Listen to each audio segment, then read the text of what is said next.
Hey, Bryn here. Now have you got a wonky knob? Well, if your cooker knob is damaged, replacing it is incredibly easy. Let me show you how.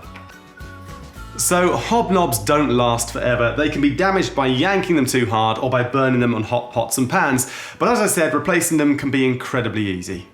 Now, something important, when ordering any spare knobs for your hob, you'll need to know the specific model number of your hob. And that can be a bit tricky as the model number is nowhere to be found. But luckily, I have a video for that here.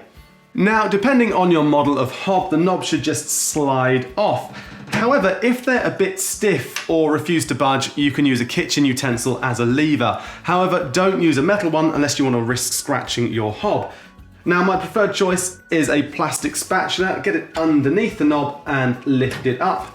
And any new knobs just simply slide back on. So there you go. To order any spare knobs for your Hotpoint hob or to live chat with one of our service team, visit hotpointservice.co.uk.